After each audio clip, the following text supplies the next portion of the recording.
Alright, Greek gods and goddesses, today is leg day. That's right, time to build those pillars that are going to hold that temple we are trying to build.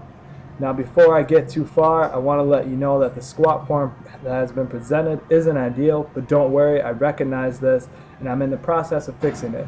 And it also allows me to stress an important concept, stretching. So as you can see here, I just started off leg day squatting with just the bar, warming up the muscles, making sure my quads and hamstrings are ready to go. So after a proper warm up, now I'm on to my working set. And from this angle, my squat form seems pretty decent. Notice the bar is resting on my traps, not on my neck, which is very important, and then I'm squatting down to parallel. None of that half repping nonsense around here. If you're squatting and you're only half repping, chances are the weight's too heavy and you need to lower it so we can get that proper form and be sure to hit those quads and those hamstrings. Now from this angle, I can point out my flaws because the gym has no room for egos. Ego lifting is how you get yourself hurt. Notice that when I go down, my heels come off the floor a little bit, my knees are way over my toes, and my back rounds out a little bit towards the end of my squat, or towards the bottom. This is terrible form, and for a guy who preaches form, this is unacceptable. So I took action to fix this instead of making up an excuse for it, and the answer was simple.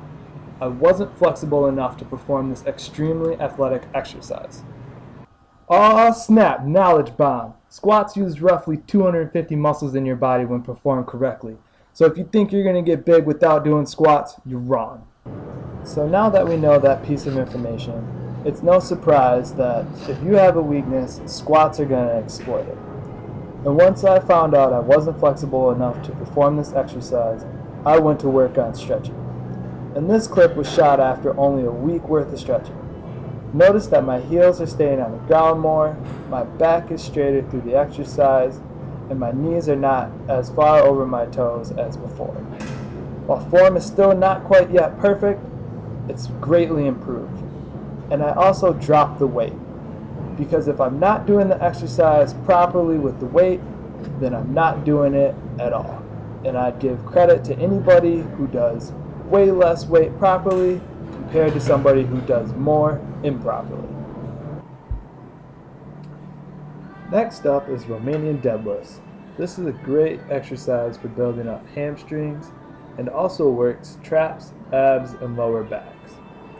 To perform this exercise, keep a slight bend in your knees, and while bending at the waist and keeping your back flat, you go down to about mid-shin or until you feel a nice stretch in your hamstrings. And then keeping your back straight, you bend back up to the starting position. This exercise isn't really intended for a lot of weight, it's more of a stretch, so make sure your form is great before moving up in weight. And trust me, if you do this exercise properly, you won't need a whole lot of weight. This is just another angle showing you that my feet are just a little bit wider than shoulder width apart, just so you can have a nice base to bend forward and not lose your balance with. But notice that also my back is flat, and at any point in time when I'm bending over, you can take an imaginary cup of water, sit it on my back, and it wouldn't fall off. Now on to leg press. I prefer to do one-legged leg press, and my number one reason is I just hate taking care of the 6 to 8 45-pound plates when I'm done. Also, since leg presses use similar muscles as squats, I like to isolate the leg and make it harder on myself, seeing as I'm giving the huge mechanical advantage of a back rest. Some important things to note is that it's important that your butt is always remaining in contact with the seat, as well as your back. And also, a thing that I see a lot is that people lock out their knees on this exercise. Please, please, please do not lock out your knees on this exercise. You can have a huge possibility of hyperextending your knee and putting yourself out of the gym for a long time to come. Also take notice how I do a rest pause. That's where you're doing reps and you just got 1 or 2 more to go. I throw my other foot up there for a hot second, bring it back down, and then bang out those last 2 reps to make sure I can keep quality form.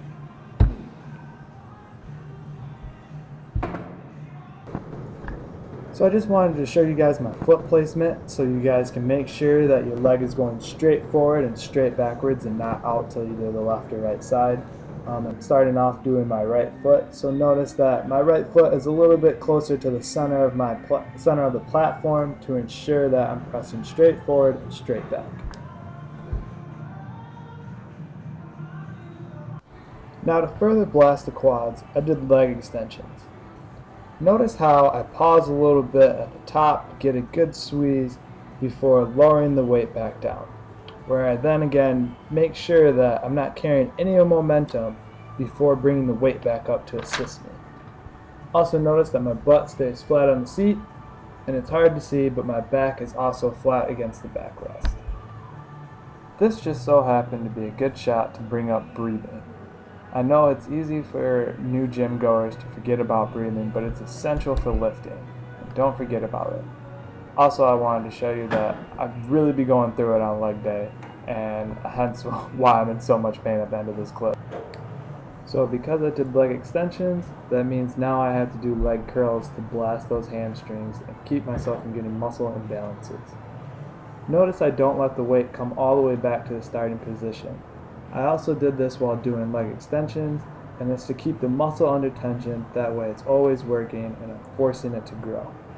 Also, be sure to bring that top pad that sits on your quad, bring that down as tight as possible because you don't want your butt leaving the seat, and that takes away from this exercise and then you can be wasting your whole entire time. Just another angle showing you that my butt is always in contact with the seat and that my back is also flat against the backrest. Finally, seated calf raises. Now a lot of people blame genetics for their calf failures, but really a big part of it is people use too much weight and they don't stimulate the calf muscle enough.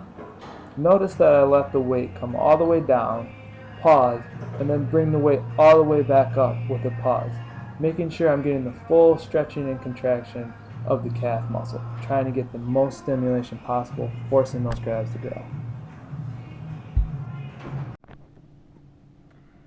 What's up, Greek gods and goddesses? Anabolic philosopher here. So I messed up and I didn't make a intro video for this, or an intro shot scene for this video. So this is going to be my intro and my conclusion. Today I did legs, obviously.